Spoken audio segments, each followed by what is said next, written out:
तो आज हमारा लेक्चर नंबर 7 है केमिकल काइनेटिक्स का। जैसा मुझे ध्यान आ रहा है, मैंने लास्ट क्लास में आपको बताया था कि डिफरेंशियल रेट इक्वेशन क्या होती है, और डिफरेंशियल रेट इक्वेशन के साथ साथ मैंने ये भी बताया होगा कि what is the difficulty in finding the rate constant का value by you are using the differentiable जो डिफरेंशिएबल क्या है, डिफरेंशियल रेट इक्वेशन। पर डिफरेंशियल रेट इक्वेशन को या रेट कांस्टेंट की वैल्यू को आसानी से पता करने के लिए हमने एक नया तरीका अपनाया, that was integrated rate equation. और इंटीग्रेटेड रेट इक्वेशन में बड़ी आसानी से हम लोग क्या करते हैं, वैल्यूज का आसानी से k का पता कर लेते हैं in terms of what, in terms of time, in terms of initial and final concentration. तो यहां तक मैंने बताया होगा। उसके बाद जीरो ऑर्डर रिएक्शन का पूरा डेरिवेशन हमने देखा होगा, उसका ग्राफ बनाया होगा, और लास्ट में एक एग्जांपल किया होगा जहां पे मैंने आपसे बताया होगा कि अमोनिया का जो डिकम्पोजिशन होता है वो एक जीरो ऑर्डर रिएक्शन होता है। उसके नीचे एक लाइन आप ऐड करिए, the decomposition of ammonia, the decomposition of ammonia on finely divided platinum surface, the decomposition of ammonia on finely divided platinum surface is of first order, is of first order platinum surface is of first order when concentration of pressure, concentration या pressure, bracket में लिखिएगा pressure of ammonia is low, of ammonia is low, of ammonia is low. मैं वापस से एक बार repeat कर रहा हूं, the decomposition of ammonia on finally divided platinum surface is of first order when concentration, bracket में मैंने लिखा प्रेशर भी लिखिएगा क्योंकि क्यों अभी बताता हूं, ऑफ अमोनिया इज लो। आज एक बड़ा अच्छा सवाल आपसे पूछने वाला हूं, देखते हैं कितने लोग हमारे बीच में इंटेलिजेंट हैं। आज परीक्षा होगी, दी आप परीक्षा देने के लिए तैयार है? हम लोग भी हैं। आप लोग भी तैयार हैं? अच्छा, मुझे बताइए, अच्छा तुम ही से पहले सबसे ज्यादा तैयार तुम ही थे आज एग्जाम देने के लिए। आपने अमोनिया का गैस सुना होगा, वाटर का वेपर सुना, water vapour, ammonia gas. What is the difference between a vapor and a gas? Sir vapour से पानी होता है, गैस वेपर से पानी होता है, वेपर इवेपोरेटेड होता है और गैस इवेपोरेट नहीं होता। What is the difference between vapor form and gaseous form? और एक ऑप्शन और दिया गया है, क्या दोनों एक ही चीज है? अलग अलग है ही नहीं, ये तो बस अपने अपने सोच रहे हैं, कोई वेपर बोल रहा है, कोई गैस बोल रहा है। हाँ, दोनों सेम चीज नहीं है। हाँ, फिर क्या है डिफरेंस? वो वेपर जो है वो वेपर लिक्विड फॉर्म है, वेपर लिक्विड फॉर्म है। हाँ, वो लिक्विड से जो इवेपोरेट हो रहा है वो वेपर है, और गैस वो गैसियस ही है, तो गैस इवेपोरेट नहीं होगा, गैस वेपर इवेपोरेट नहीं होता है। ये और कुछ फैक्टर है। हाँ, दोनों सेम है, दोनों सेम है। हाँ, मुझे लग रहा था ये भी एक आंसर है, मतलब एक्चुअली यही एक आंसर है। हाँ, और कोई? हाँ, अदिति आप बताइए। नहीं, क्या नहीं, मतलब पता नहीं, क्या पता नहीं? वो वेपर और गैस अलग अलग है कि? हाँ दिया, तुम बहुत ज्यादा तैयार थे बेहुदे, बताओ क्या बता रहे हो? कि वो जो वाटर होता है वो इवेपोरेट होता है, वाटर जो है वो वेपर होता है, बाकी सब गैस होते हैं। हाँ दिया, बताइए डिफरेंस। आइडिया नहीं है। हाँ, अर्पिता पीछे। लिक्विड वाटर का होता है और गैस में कुछ भी हो सकता है, नाइट्रोजन, ऑक्सीजन। अच्छा, मैंने दूसरा और कोई लिक्विड दुनिया में आपने देखा नहीं, बट पानी को छोड़ के। हाँ हाँ, इधर प्रिया।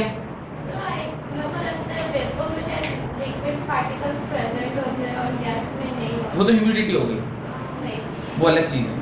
हाँ हाँ, शांभवी, नो आइडिया। हाँ, Ritika no, Shalvi no, Reesha K, Ankita हाँ, नो आइडिया। गेट आइडिया दे, नो 4G मिल रहा है फ्री में। हाँ, रीशा नो। हाँ, शाल्वी, वो नानी गांव घूमने वाली बच्ची। हाँ, और पूरा 15-20 दिन नानी गांव घूम के आई। वेर इज नानी गांव? देवघर, साक्षात भोला बाबा के दर्शन करके आ गया। किए, दर्शन किए, पेड़ा चलिए कुछ तो पेड़ा पेड़ा खिलाइए उसको, नहीं हो रहा है तो तुम पेड़ा नहीं तो एड़ा ही बनाइए कम से कम, लेकिन खिलाइए उसको कुछ तो भी। देखिए आयशा ने सही आंसर दिया है, आंसर इज एनी लिक्विड, या इवन अंजलि ने भी सही आंसर दिया है, एनी लिक्विड जो रूम टेम्परेचर पर, ध्यान से देखिएगा, रूम टेम्परेचर पर लिक्विड स्टेट में पाया जाता है। क्या बोल रहा हूं मैं? रूम टेम्परेचर पे जो कोई भी लिक्विड स्टेट में पाया जाता है, उसको जब आप हीट करते हैं, उसको जब आप हीट करते हैं और वो हीट करने पर गैसियस फेज में कन्वर्ट होता है, उसको ही हम लोग क्या कहते हैं?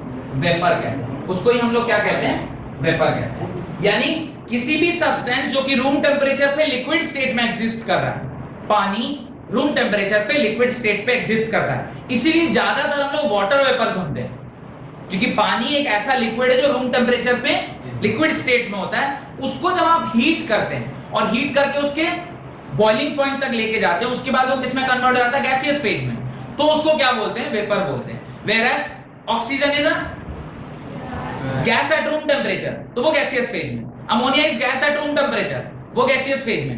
ऐसा कोई भी चीज जो रूम टेम्परेचर पे गैस है, वो गैसियस फेज में है। पर ऐसा कोई भी चीज जो रूम टेम्परेचर पे लिक्विड फेज में, पर जब टेम्परेचर को राइज करेंगे, वो बॉयल करने लगेगा और बॉयल करने के बाद अपना फेज चेंज करेगा, तो वो गैसियस फेज में जाएगा। साथ साथ उसको क्या बोलते हैं?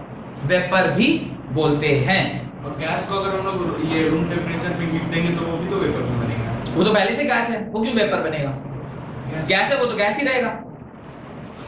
तो डिफरेंस क्या होगा रूम कितने अच्छे से तो समझाया, और क्या समझाऊं? डिफरेंस ये है कि जो भी सब्सटेंस रूम टेम्परेचर पे लिक्विड है, जब वो गैसियस फेज में ट्रांसफॉर्म होता है तो उसको वेपर। जैसे और एक एग्जांपल बोलिए, और कोई एग्जांपल जो आप देखे हो?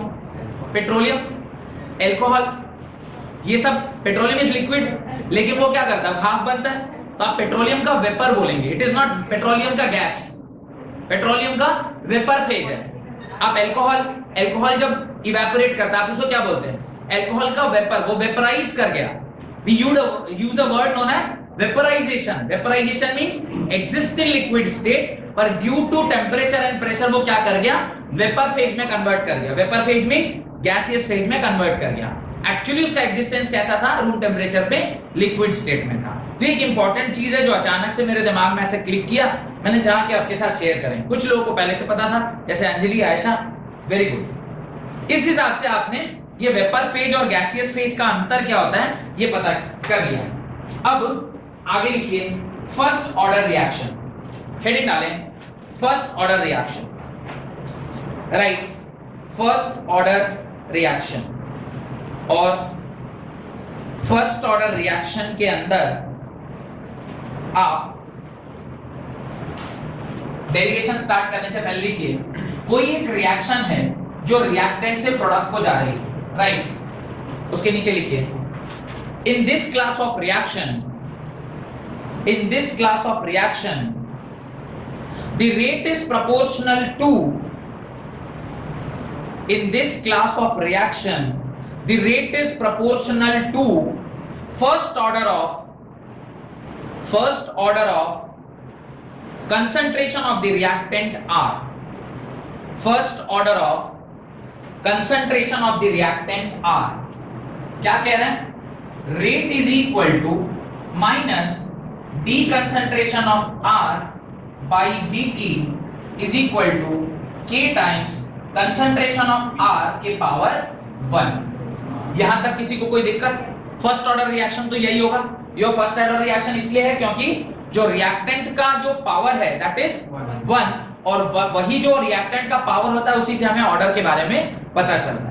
क्या मैं इसे अगले स्टेप में, ध्यान से बोलिए, minus d concentration of R by dt is equal to k times R लिख सकता हूं? नहीं। अगले स्टेप में minus concentration of dr by concentration of R is equal to k dt लिख सकते हैं या नहीं? अगले स्टेप में d of concentration of R by concentration of R is equal to minus k dt लिख सकते हैं या नहीं? यहां तक लिख सकते हैं कि नहीं बताइए? पहले आराम से लिख सकते हैं। किसी को किसी स्टेप में कोई डाउट है? अगर यहां तक आप समझ गए तो इसके नीचे क्या मैं लिखूंगा? Integrating both the side. यहां पर हम लोग क्या करेंगे, इंटीग्रेटिंग बोथ द साइड। आप बोथ साइड क्या कर दीजिए, इंटीग्रेट कर दीजिए। बोथ साइड इंटीग्रेट करेंगे तो क्या होगा, d of concentration of r by concentration of r is equal to minus integration of k dt। अब इस स्टेप में मुझे बताइए 1/x dx क्या होता है, इंटीग्रेशन ऑफ 1/x dx पता है क्या, ln x पढ़े हैं, integration of 1/x dx is equal to ln x। इसी प्रकार से यहां पे भी देखिए, इसको ऐसा लिख सकते हैं ना, integration 1 by concentration of r with respect to concentration of r is equal to, इसे इंटीग्रेट करेंगे तो आएगा minus kt plus some constant i, और इसको क्या लिखेंगे अगले स्टेप में, ln concentration of r is equal to minus kt plus i। ये आपका इंटीग्रेशन के बाद का इक्वेशन बन गया। यहां तक कोई डाउट, यहां तक कोई डाउट है तो पूछिए, नहीं। अब इस पर्टिकुलर एक्सप्रेशन के बाद आपको कांस्टेंट ऑफ इंटीग्रेशन अगर निकालना है तो वहां पे क्या पुट करना होगा, इनिशियल कंडीशन पुट करना होगा। इनिशियल कंडीशन जनरली जो दिया जाता है वो क्या दिया जाता है, at time t is equal to 0 the concentration is r0। तो आपको इनिशियल कंडीशन कितना है, time t is equal to 0 concentration of r वो किसके बराबर होगा, r0 के बराबर। आप सारी जगह पे उसको क्या कर दीजिए, पुट कर दीजिए। जब आप इसे पुट करेंगे क्या आएगा, ln r0 is equal to time t is equal to 0 put करेंगे तो माइनस k, ये वाला एक्सप्रेशन 0 हो जाएगा, प्लस i, यानी कांस्टेंट ऑफ इंटीग्रेशन क्या आ जाएगा, ln r0 आ जाएगा। अब जब आप इक्वेशन इसकी जो वैल्यू है, इसको इक्वेशन नंबर मैं 2 मान रहा हूं, इसको इक्वेशन नंबर 1 मान रहा हूं, 2 से i की वैल्यू जब आप पुट करेंगे तो जो फाइनल एक्सप्रेशन आएगा, जो आपका फाइनल एक्सप्रेशन होगा वो किसके बराबर होगा, जरा ध्यान से देख के बताइए, ln r is equal to minus kt plus ln r0। यहां तक अच्छा देखिए, कई बार गलती से ना मेरे से नॉट बाहर अंदर हो रहा है, आप अंदर ही लिखिएगा। ये आपका कंसंट्रेशन r0 हो गया। यहां तक किसी को कोई डाउट है तो पूछिए, नहीं इसको लिखिए, ये आपका एक्सप्रेशन आ गया। अच्छा इसको जरा सा थोड़ा सा इधर उधर करके थोड़ा सा सही कर दें। ये ln r माइनस, इसको इधर ले आते हैं, ln r0 लिख सकते हैं क्या, is equal to minus kt। अब log a minus log b is equal to क्या होता है, log a by b। ये सारी प्रॉपर्टी तो मैंने भी आपको पढ़ा रखी है। अब इस यही चीज यहां यूज कर रहे हैं, तो क्या होगा, ln r by r0 is equal to minus kt के बराबर। मुझे अल्टीमेटली यहां से निकालना क्या है, हम लोग क्या क्यों ये सारा एक्सप्रेशन कर रहे हैं, just to calculate the value of k। तो हमें अल्टीमेटली k की वैल्यू निकालनी है। यहां तक लिखिए, उसके बाद अगले स्टेप में यहां तक वाली लिख लीजिए। इस एक्सप्रेशन में आप ये माइनस टर्म को अगर इधर ले, माइनस इधर आएंगे तो आप जानते हैं ये ऊपर नीचे हो जाएगा, क्योंकि एक लॉग की और प्रॉपर्टी होती है कि अगर आप ln a के पावर माइनस 1 है, ये एक्चुअली लिखा हुआ है ln 1/a, तो वही प्रॉपर्टी यहाँ यूज करेंगे। माइनस साइन को इधर ले आएंगे, माइनस साइन इधर आएगा तो ये हो जाएगा ln, ऊपर आ जाएगा r0 by concentration of r is equal to kt, और k is equal to 1/t। अच्छा आपको मैंने ये तो कभी बताया होगा कि जब कभी भी हम ln को log में कन्वर्ट करते हैं तो क्या फैक्टर आता है, 2.303। ये कन्वर्जन फैक्टर 2.303 और आ जाएगा, और ये किसमें कन्वर्ट हो जाएगा, log में, log of concentration of r0 by concentration of r। और फाइनली इसे मैं थोड़ा फ्रेश से यहाँ पे लिख रहा हूँ, ये जो फाइनल एक्सप्रेशन आपका इसको सॉल्व करके आएगा वो होगा k is equal to 1 upon time. अब ये 1 अपॉन टाइम लिख के मैं लिख रहा हूँ 2.303 by time log of concentration of r0 by concentration of r। ये आपका k का क्या हो गया, एक्सप्रेशन आ गया। This is the final expression for k। तो ये आप अपनी कॉपी में लिख लें, this is the final expression for k। अब अगर मैं ये जो कंसंट्रेशन दिया गया है उसको किसी रिएक्शन के लिए लिखूं, कैसे रिएक्शन के लिए लिखूं मैं अभी बता रहा हूं। तो देखिए क्या मैं बोलना चाह रहा हूं, मान लीजिए कोई एक रिएक्शन है जो R से कहां जा रहा है, P को। Time t is equal to 0 जब ये रिएक्शन इनिशिएट हुआ, इसका कंसंट्रेशन x था और ये क्या था, 0 था। अभी टाइम 0 से बढ़कर सपोज करिए t आ गया, उस टाइम पे इसका कुछ घट गया होगा और ये उस टाइम पे कुछ फॉर्म हो गया होगा, सम x फॉर्म हो गया होगा। अब ये जो a लिखा हुआ है, this is what, this is initial concentration, और ये जो अब टाइम रिएक्शन कंप्लीट होने के बाद जो बचा हुआ है या जिस भी समय पर ये बचा हुआ है उसको मैं क्या बोलूंगा, R बोलूंगा। तो ये सेम कंसंट्रेशन टर्म अगर मोल्स के टर्म में लिखना हो तो भी मैं ऐसे लिख सकता हूं 2.3 by T log of A by A minus X, जहां पर डायरेक्टली आप क्या पुट कर सकते हैं, मोल पुट कर सकते हैं। ये इनिशियल कंसंट्रेशन जो आपको दिया गया है आइदर मोलैरिटी के टर्म्स में और मोल्स के टर्म में आप उसको पुट कर सकते हैं। तो ये भी यहां पे डाल दीजिएगा, if a reaction is given something like this, जहां पे t is equal to 0 पे आपका कंसंट्रेशन कितना है, A दिया हुआ है, आफ्टर सम टाइम कुछ इसमें से घट जाएगा, क्योंकि आप जानते हैं जब रिएक्शन प्रोसीड करती है तो रिएक्टेंट की मात्रा घटती है और प्रोडक्ट की मात्रा बढ़ती है। तो रिएक्टेंट कुछ घट जाएगा और उस टाइम पे कुछ प्रोडक्ट बन गया होगा। तो जो इनिशियल रिएक्टेंट था वही R0 है, तो R0 की जगह मैंने A लिख दिया, और जो रिएक्टेंट की मात्रा घट गई है उसे मैंने A माइनस X लिख दिया, और इस प्रकार से ये भी आपका एक फॉर्मूला बन के तैयार हो गया। तो इसे भी आप अपनी कॉपी में लिख लें। उसके नीचे यहां तक लिख लेने के बाद उसके नीचे हेडिंग डालें, यहां तक लिखने के बाद उसके नीचे हेडिंग डालिए concentration, sorry expression for rate constant eight time t is equal to t1 and t2, right. Expression for rate constant at time t is equal to t1 and t2। अभी t1 और t2 पे आपको इसका concentration का वो लिखना है। Done, लिखना स्टार्ट करिए। Rate constant can be calculated, rate constant यहां तक लिख लिया सबने, यहां तक लिखिए, फिर एक ही बार डेरिवेशन स्टार्ट करेंगे। यहां तक सब लोग लिख लीजिए, लिख लिया सबने, चलिए।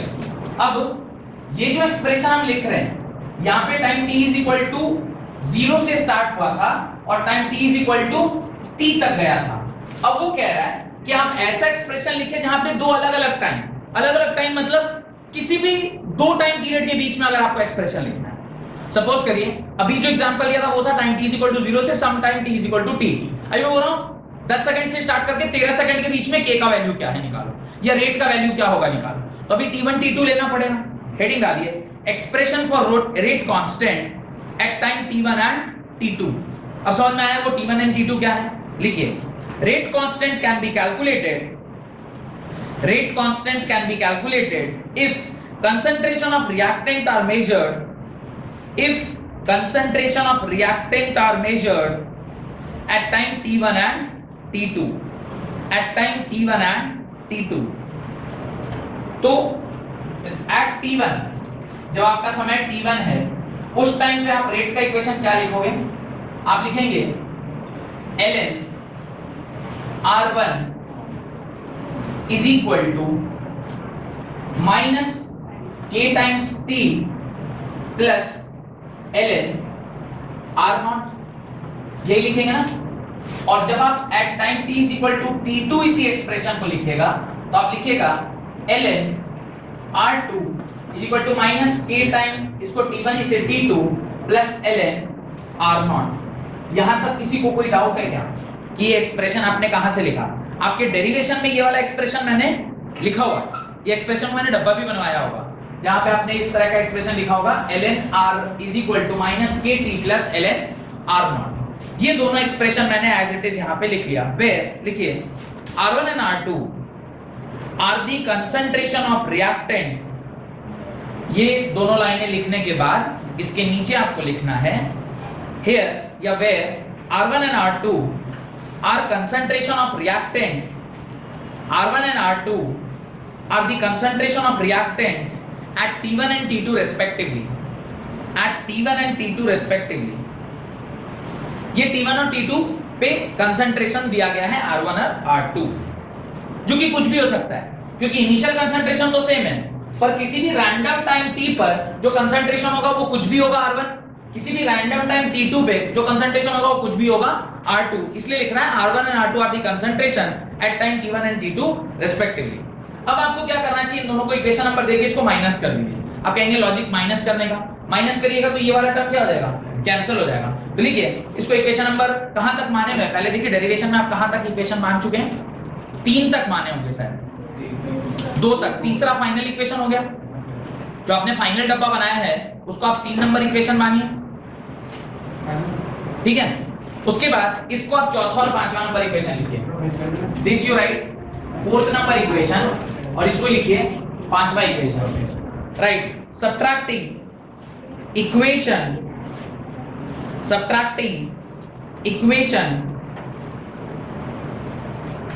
4 from equation 5, subtracting equation 4 from equation 5। आप इन दोनों को क्या कर रहे हैं, सब्ट्रैक्ट कर रहे हैं, 4 को 5 से सब्ट्रैक्ट कर रहे हैं। अगर आप 4 को 5 से सब्ट्रैक्ट करेंगे तो आप क्या लिखेंगे, ln1 minus ln2 और ln2 minus ln1। 4 को 5 से सब्ट्रैक्ट कर रहे हैं, you will write ln1 minus ln2, तो लिखिए ln r1 minus ln r2 is equal to, यहां पे क्या होगा minus kt plus ln r not, इसको डब्बे में लिख रहा हूं, माइनस kt2 ये kt1 plus ln r not. कोई दिक्कत? अब इसको जरा सा खोलिए और खोल के एक्सप्रेशन को लिखिए। ये आप लिखेंगे ln r1 by r2 is equal to minus kt1 plus ln r naught minus minus plus kt2 minus ln r naught। देखिए ये दोनों टर्म आपस में क्या हो गए, कैंसिल हो गए। ln concentration of r1 by concentration of r2 is equal to minus k constant, यहां पे अगर आप माइनस के लेंगे तो ये क्या आ जाएगा t1 plus t1 minus t2। कोई दिक्कत? यानी यहां पे आप k की वैल्यू जब लिख रहे होंगे तो minus k is equal to आप लिखेंगे 1 upon t1 minus t2 ln concentration of r1 by concentration of r2। और जब इस k के सामने वाला जो नेगेटिव साइन है इसको आप उधर ले जाएंगे तो क्या होगा, दोनों में से आप कुछ भी कर सकते हैं, या तो इसका साइन चेंज कर दीजिए या इसको ऊपर नीचे कर दीजिए, दोनों में से जो भी चलेगा। मैं इसका साइन चेंज कर रहा हूं, ये इसको आगे पीछे कर रहा हूं, क्यों? अगर मैं इसे बाद में लिख रहा हूं कि अज्यूम कर रहा हूं कि ये बड़ा होगा तो t2 minus t1 final minus initial, तो इसका साइन चेंज कर रहा हूं, ये आएगा t2 माइनस t1 ब्रैकेट में ln concentration of r1 by concentration of r2। और ln को जब आप log में चेंज करेंगे तो एक factor of 2.303 whole divided by t2 minus t1 log of concentration of r1 by concentration of r2। ये आपका k का एक्सप्रेशन आएगा जब आप दो अलग-अलग टाइम पीरियड के लिए इस इक्वेशन को लिखेंगे। डन? इसको आप अपनी कॉपी में लिख लें और ध्यान देकर लिखिएगा, ध्यान से देखिएगा तो आपको दिखाई देगा कि आपने कोई नया चीज इन्वेंट नहीं किया है, सिर्फ समय जो आपका टाइम पीरियड था वो t के जगह पे क्या हो गया t2 minus t1 that is final minus initial, that's it. और कोई फर्क नहीं पड़ा क्योंकि जो आपका फाइनल एक्सप्रेशन था वहां पे भी r0 बाई r था, r0 मतलब initial, r0 r was final. अब देखिए जो आपका फाइनल एक्सप्रेशन है पहले आया हुआ वो क्या है, k is equal to 2.303 by t log of r0 by r। r0 means initial concentration, r was final concentration। यहाँ पे भी r1 क्या है, इनिशियल कंसंट्रेशन, r2 क्या है, फाइनल कंसंट्रेशन। तो फाइनल इनिशियल बाय फाइनल यहाँ तो फिक्स है, यहाँ पे भी सिर्फ टाइम के जगह पे क्या आ गया t2 माइनस t1 आ गया। डन? इसको आप डब्बे में बंद कर लीजिए, इसको आप डब्बे में बंद करिए। और यहां तक अगर हो गया तो फिर ये डब्बा बंद कर लेने के बाद हमें क्या किए थे, जीरो ऑर्डर में इस इक्वेशन के रेस्पेक्ट में क्या देखे थे, ग्राफ देखे थे। तो अभी भी इस इक्वेशन के रेस्पेक्ट में हम लोग को क्या देखना होगा, ग्राफ चेक करना होगा। तो पहले देखते हैं कि किस प्रकार से ये सारा इक्वेशन सेट हो रहा है and then we will draw the graph. तो फिर ग्राफ के बारे में सोचेंगे। डन, यहां डब्बा तक लिख लिए सब लोग। इसके नीचे लिखिए exponential form of first order reaction. मिटा रहा हूं इसे। Exponential form of first order reaction. Exponential form of first order reaction. अभी एक्सपोनेंशियल फॉर्म क्या है और why we are interested in calculating the exponential form. कई बार ग्राफ बनाते वक्त आपको खुद भी नहीं पता होता कि किसके किसके बीच में ग्राफ आपसे कहा गया है बनाने को, तो उस टाइम पे थोड़ा सा हमें मुश्किल होता है। तो इसलिए हम लोग एक्सपोनेंशियल फॉर्म को भी देख रहे हैं और फिर बाद में ग्राफ देखेंगे। आपका एक्सप्रेशन क्या था देखिए, k is equal to 2.303 by t log of concentration of R naught by concentration of R। अगले स्टेप में मैं लिख रहा हूं k of 1 by t ln concentration of R naught by concentration of R। अगले स्टेप पे लिख रहा हूं kt is equal to ln concentration of R naught by concentration of R। अगले स्टेप पे लिख रहा हूं, आपको ये पता है लॉग कैसे, लॉग को कैसे खोलते हैं। कहीं पर अगर ऐसा लिखा है log a b and this is c, you can write a is equal to b के पास c लिख सकते हैं। यानी बेस, ये लॉग का थोड़ा बहुत ज्ञान मैंने एक लेक्चर में दिया है, पता नहीं मेरे को याद नहीं आ रहा कौन से लेक्चर में। Log of the number to the base b is equal to power. तो अब number is equal to base b के पावर p होगा या नहीं होगा, यही तो किया है ना। इस हिसाब से अगर इसको मैं लिखूं तो मैं ऐसा लिख सकता हूं concentration of R not by concentration of R is equal to kT के बराबर। ln मतलब यहां पे क्या है, लॉग का बेस e है, तो आप क्या लिखोगे R not by R is equal to e raise to the power kT। और यहां से अगर R नॉट निकालें, या मैं बोलता हूं R नॉट, या R निकालिए, R निकालेंगे तो एक नेगेटिव साइन आ जाएगा। क्या, पहले मैं R not is equal to लिखता हूं, R not is equal to concentration of R e raise to the power kT। और अगर इसे रिवर्स करेंगे R के टर्म्स में लिखेंगे तो R इज इक्वल टू होगा concentration of R not e raise to the power minus kT। ये जो एक्सप्रेशन है, this is the expression for exponential form of first order reaction. कोई डाउट है इसमें तो पूछिए, किसी भी स्टेप में कोई डाउट हो रहा है तो पूछिए। मैं वापस एक बार और बता रहा हूं, हम लोग रिवर्स आएंगे। ये वाला एक्सप्रेशन तो आप निकाल चुके थे, k is equal to 2.303 by 2 log of r by r naught by r। अब देखिए मैंने 2.303 को अगर मल्टीप्लाई कर दिया तो ये वापस से किस में कन्वर्ट हो गया, ln में कन्वर्ट हो गया। ln में कन्वर्ट हो गया, ये t को क्रॉस मल्टीप्लाई किया तो kt is equal to ln this। अभी इसी स्टेप में चाहता तो मैं ये नेगेटिव कर लेता और पावर को चेंज कर सकता था, जो कि लास्ट स्टेप में आके किया है। ठीक है, तो अभी नहीं भी किया तो कोई फर्क नहीं पड़ता। अभी मान लीजिए यहां पर अगर मैं लिख रहा हूं तो इसको जब हम सॉल्व करेंगे तो अभी मैंने इस स्टेप के बाद अगले स्टेप में क्या किया, इसको LHS कर लिया, इसको RHS कर लिया, क्योंकि आपको ना लॉग हमेशा ऐसे देखने की आदत है, तो इसलिए मैंने यहाँ पे सिर्फ इसको उल्टा किया है, दैट्स इट। कोई स्टेप इसमें चेंज नहीं किया है, सिर्फ इसको बस ऐसा लिख दिया है बस। अब ये ऐसा लिखा, ln मतलब log e होता है, ये तो मैंने आपको पहले भी बताया था, तो e raise to the power this is equal to this हो जाएगा। तो ये इसको यहीं लिख दिया is equal to e raise to the power this, और r not is equal to r e। अगर मान लीजिए मुझे r निकालना है तो आप क्या करोगे, r यहीं छोड़ दोगे, इसको नीचे ले आओगे ना। अगर मान लीजिए नहीं समझ में आ रहा है कि ये कैसे हुआ, तो ये तो कर ही सकते हो, r not whole divided by e raise to the power kt is equal to r लिख सकते हैं भाई, this into this is equal to this है, तो this is equal to this by this. नीचे आएगा तो ऊपर आएगा तो क्या हो जाएगा, ये नीचे से ऊपर जाएगा तो क्या हो जाएगा, e raise to the power minus kt। और यही आपका एक्सप्रेशन है the exponential form of first order reaction. समझ में आया।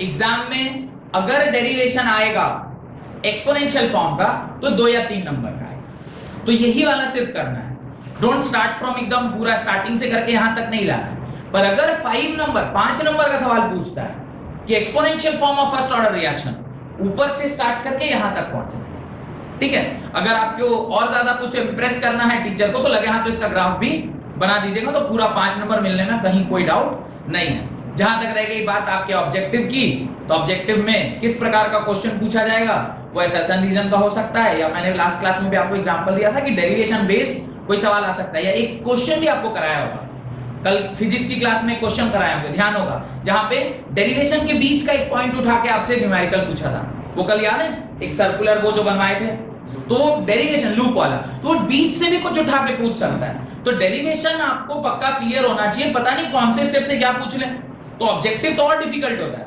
क्योंकि नेवर नो कि आपसे कहां से पूछेगा। एटलीस्ट सब्जेक्टिव में आपको तो पता रहता है कि यार ठीक है डेरिवेशन पूछेगा, मेरे को यहां से यहां तक लिख देना है, पर ऑब्जेक्टिव में तो यू डोंट नो ना कहां से क्या पूछने वाला है, तो उसके लिए थोड़ी ज्यादा तैयारी करनी होगी, उसी प्रकार से फिर आपको एग्जाम भी देना होगा। डन, ये लिख लीजिएगा किस प्रकार से ये ऐसा लिखा गया, यहां पर जरूर लिख लीजिएगा कि इससे हमने ये कैसे लिखा, इस लॉजिक से लिखे हैं, ठीक है। ये मिटा रहा हूं, सबने लिख लिया। अब ग्राफ देखना है, right. When we plot a graph, इसके नीचे लिखिए, when we plot a graph between log r naught by r versus t, when we plot a graph between log r naught by r versus t, log r naught by r versus t का graph देखिए ध्यान से, क्या बोल रहे हैं, log r naught by r versus t का graph आपको बनाना है। टी मतलब टाइम। अगर ग्राफ तो बाद में बनेगा, पहले तो हम उस एक्सप्रेशन को देखते हैं ना जहां पे ये सारी चीजें लिखी हुई हैं। तो कोई मुझे एक्सप्रेशन बताएगा, log r naught by r is equal to kt by 2.303। यहां से मुझे दिखाई दे रहा है कि मैं ऐसा लिख सकता हूं, दिख रहा है सबको। अब ये हमारा y एक्सिस पर है, तो ये हो गया y is equal to, time हमारा x एक्सिस पे, तो ये हो गया x, उसके सामने जो कुछ भी है वो कांस्टेंट है, तो वो हो गया m प्लस c, यहां पर प्लस 0 है, तो इंटरसेप्ट क्या हो गया, 0 हो गया। यानी ये किसको फॉलो कर रहा है, इक्वेशन ऑफ स्ट्रेट लाइन को फॉलो कर रहा है। अगर ये इक्वेशन ऑफ स्ट्रेट लाइन को फॉलो कर रहा है, तो जब आप ग्राफ बनाएंगे किन किन के बीच में, ग्राफ उसने किसके किसके बीच में बोला बनाने को, उसने बोला है log r naught by r versus time graph अगर वो पूछ रहा है, तो ये y is equal to mx plus c में c अगर मेरा 0 है, तो graph y is equal to mx बनेगा। y is equal to mx means intercept is 0, and जब y is equal to mx graph होता है, it is a straight line passing through origin। ये straight line passing through origin होगा, जिसका slope tan theta m या tan theta किसके बराबर होगा, k by 2.303 के बराबर। तो ग्राफ किसके किसके बीच में, हमारा पहला ग्राफ है, first graph is between log r naught by r versus time graph. Exam में कुछ भी पूछा जा सकता है, ये तो वन ऑफ द एग्जांपल दिया, अभी एक और एग्जांपल कराऊंगा। आपको किसी भी ग्राफ के साथ किसी का पूछा जा सकता है, आपको पता होना चाहिए उसके बीच में ग्राफ कैसे प्लॉट करेंगे। डन, इस ग्राफ को प्लॉट कर लिया, तो ये मैं इधर वाला मिटा रहा हूं जो मैंने इधर लिखा है, ये मिटा रहा हूं। एक्सपोनेंशियल फॉर्म समझ में आ गया ना सब लोगों को, ये एक्सपोनेंशियल फॉर्म समझ में आ गया। चलिए, तो इसे मिटा रहा हूं, ग्राफ को बना लीजिए अपनी कॉपी में अच्छे से, और अगला जो ग्राफ है उसके बारे में हम लोग सोचते हैं। Next graph is, if we plot ln r versus time. Next graph, if we plot ln r versus time. आप ln r versus time graph अगर बना रहे हैं तो आपका ग्राफ कैसा होगा। क्वेश्चन है, if we plot ln r versus time graph, मिटा दो ये वाला, ये सारा मिटा दो। अब ln r versus time graph अगर आप अभी बना रहे हैं तो किस प्रकार से ग्राफ आप बनाएंगे उसको जरा देखिए। आपको क्या बोला, this time it is not log, this time it is ln r। आप ln कंसंट्रेशन ऑफ r के साथ टाइम की ग्राफ बना रहे हैं। ध्यान से जरा समझिएगा, ln r वर्सेस टाइम का ग्राफ क्या होगा। पहले हम लोग इसकी इक्वेशन को जानते हैं। इक्वेशन क्या था, ln r is equal to minus kt plus ln r not और नॉट, यही इक्वेशन पढ़े ना हम लोग। अब जरा ध्यान से देखिए, ये हमारे किस एक्सिस पे रखा हुआ है, y एक्सिस पे, और टाइम कहां पर है, x एक्सिस पे। Minus k slope plus intercept किसके बराबर, ln r नॉट के बराबर। तो ये y is equal to mx plus c का ग्राफ है, जहां पर ग्राफ कहां से स्टार्ट होगा, ln r नॉट से, और स्लोप इसका क्या है, स्लोप इज माइनस के, यानी नेगेटिव स्लोप है। लास्ट क्लास में मैंने आपको बताया था कि जब कभी भी नेगेटिव स्लोप होता है तो वो किसी एक पॉइंट से स्टार्ट होता है, और it is a straight line, because ये जो लाइन, ये जो इक्वेशन जिसको फॉलो कर रहा है वो स्ट्रेट लाइन का इक्वेशन है। तो ये ग्राफ ऐसे स्टार्ट होगी, ये पॉइंट क्या होगा, ln r नॉट, और ग्राफ आप किसके किसके बीच में बना रहे हैं, ln r versus time graph, और स्लोप इसका किसके बराबर होगा, slope is equal to minus k. Slope जो है वो माइनस के बराबर होगा, जो कि tan थीटा, या इसी को हम लोग m भी बोलते हैं, ये माइनस के बराबर होगा। इस प्रकार से ग्राफ आपको क्या करना है, प्लॉट करना है। तो कुछ भी टर्म किसी भी टर्म के साथ दिया जा सकता है, दिया जा सकता है, तो आपको उसको क्या करना है, प्लॉट करना है। डन।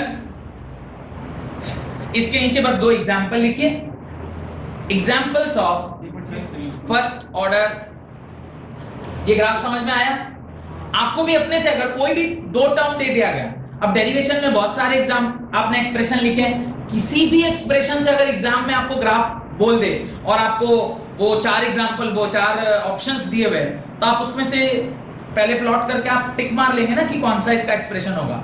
अब एक्सपोनेंशियल का होगा तो कैसा ग्राफ आएगा, ग्राफ ऑफ एक्सपोनेंशियल फंक्शन कैसा होता है, जो लोग मैथ्स के स्टूडेंट है, एक्सपोनेंशियल फंक्शन का ग्राफ कैसा आएगा, इट इज अ पैराबोला और अ हाइपरबोला, पैराबोला और hyperbola. What is the difference between a parabola और अ हाइपरबोला, कौन बताएगा? पैराबोलिक ग्राफ कैसा होता है, हाइपरबोलिक ग्राफ कैसा होता है? पैराबोला है, ये पैराबोला, और हाइपरबोलिक ग्राफ कैसा होता है? ऊपर उठता है, नीचे से ऐसे। हाँ, जो लोग मैथ्स के स्टूडेंट हैं उनको पता होगा। हाइपरबोलिक ग्राफ कैसा होता है, ऐसे, माने something like this, something like this is hyperbolic graph, is it? हो सकता है this is parabolic graph and this is hyperbolic graph. Hyperbolic graph का इक्वेशन क्या होता है, y = 4x स्क्वायर। पता नहीं मेरे को फिर कैसे पता यार ये सब। अच्छा ठीक है, चलिए जो भी है, y = 4x स्क्वायर है, x = 4y स्क्वायर, ऐसे कुछ होता है, चार इक्वेशन आते हैं उसके अंदर, वो हाइपरबोलिक ग्राफ होता है। खैर आप लोगों से कोई फर्क नहीं पड़ता, आप तो याद रखिएगा हाइपरबोला नहीं होगा, इसका ग्राफ कैसा होगा, पैराबोलिक ग्राफ होगा। ठीक है, लिखिए examples of first order reaction.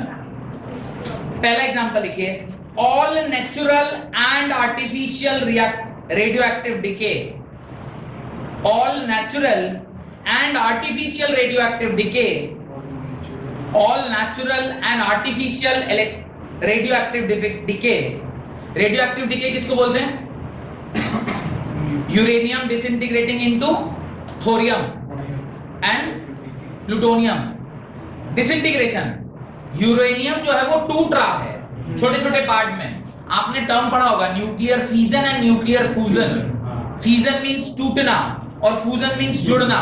तो हाइड्रोजन में फ्यूजन होता है और रेडियोएक्टिव एलिमेंट क्या करते हैं, फिजन करते हैं, जहां पे वो बड़े बड़े न्यूक्लियस छोटे छोटे न्यूक्लियस में टूटते हैं। वैसे एक पूरा चैप्टर है जिसके अंदर आपको ये सारा कुछ पढ़ना है क्लास 12 फिजिक्स में, जिसका नाम है एटम्स एंड न्यूक्लियाई। उसके अंदर मैं आपको ये पूरा डिटेल में पढ़ाऊंगा कि किस प्रकार से कोई चीज टूटता है, कोई चीज बनता है, वो सारी चीजें हम लोग वहां पढ़ेंगे। फिलहाल आप याद रखिएगा कि जितने भी रेडियो एक्टिव डिके के एग्जाम्पल हैं वो सारे के सारे क्या हैं, फर्स्ट ऑर्डर रिएक्शन हैं। ठीक, लिखिए all the natural and artificial radioactive decay of unstable nuclei take place by first order kinetics,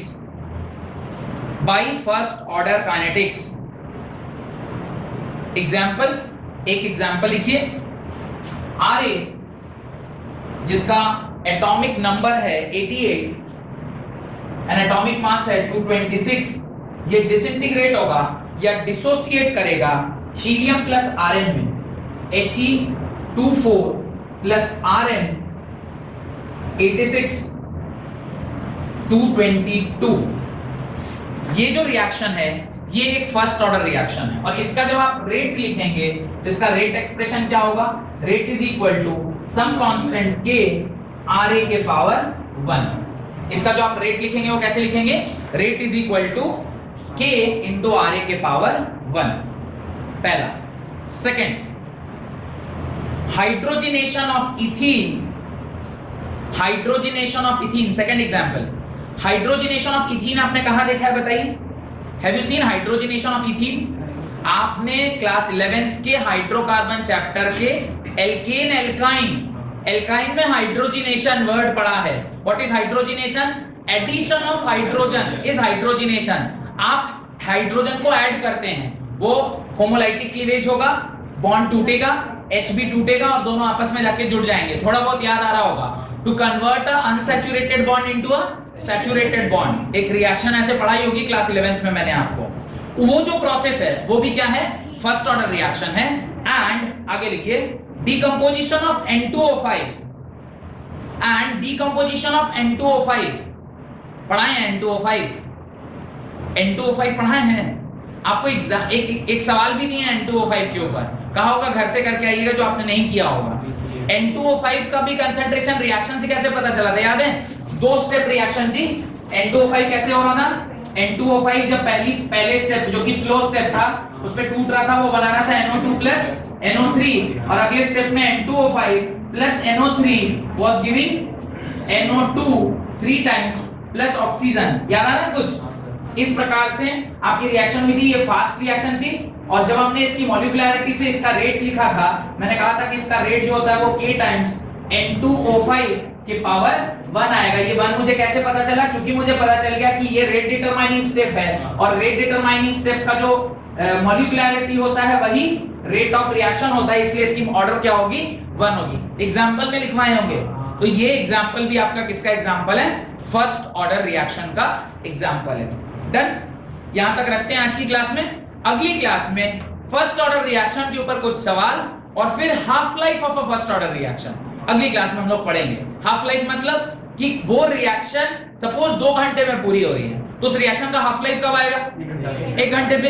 अब किसी भी रिएक्शन का जो कि फर्स्ट ऑर्डर को फॉलो करती है, उसका हाफ लाइफ हम कैसे कैलकुलेट करते हैं, और इसका यूज कहां करते हैं पता है? आपने मम्मी के बारे में सुना होगा। Do you know what is mummy?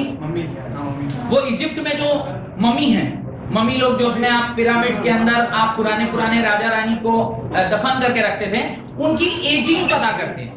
Ageing कैसे पता करते हैं? सपोज करिए आपका स्कल मिला उसके अंदर से, तो स्कल में अभी उसका टोटल जो स्कल है उसका कुछ पार्ट टूटा होगा और कुछ पार्ट अभी बचा हुआ होगा। सपोज करिए उसको पूरा डिकम्पोज होने में 100 साल लगने वाला है, तो 100 साल में अगर 75 साल अभी हो गया, 25 साल और बचा हुआ है, तो आप वहां से उसका एज कैलकुलेट कर लेंगे कि आज से कितने साल पुराना ये पर्टिकुलर ऑब्जेक्ट या आदमी का स्कल है, क्योंकि हर स्केल में कार्बन रहता है। तो कार्बन की मदद से आप उसको कार्बन ट्रेसिंग वर्ड बोलते हैं, कि कोई भी जो पौराणिक तत्व मिलता है, आपने सुना होगा पुराने तत्व विभाग, आर्कियोलॉजिकल सर्वे ऑफ इंडिया, वो लोग क्या करते हैं? वो पुरानी चीजों को ढूंढते हैं और उसका लाइफ पता करते हैं। एक पिक्चर आई आपने देखा है जिसमें मनोज वाजपेयी हीरो है, सिंगरौली, जहां पे भी कुछ दिन पहले, नहीं ये पिक्चर नहीं गया आपने? अच्छा, आप लोग कुछ और ही देखते हैं नेटफ्लिक्स पे, वो ऑल्ट बालाजी, तुम तो उस पे देख रहे हो क्या? तो वो जो पिक्चर आई है, मैं उसके बारे में थोड़ा सा आपको डिस्क्रिप्शन देता हूं। लोग ऐसा मानते थे कि अर्ली एज में वो जो पहला सिविलाइजेशन है वो कहां आया? हड़प्पा, इजिप्ट, हड़प्पन सिविलाइजेशन, या उससे भी पहले कुछ? इजिप्ट की सिविलाइजेशन कौन सी सिविलाइजेशन है?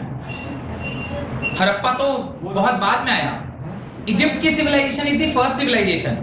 उस सिविलाइजेशन के लोग मानते काफी डेवलप्ड, काफी ज्यादा मॉडर्न, तो उनका मानना था कि उसके बाद व्हील डेवलप हुआ, व्हील का जो डेवलपमेंट है उसके बाद हुआ।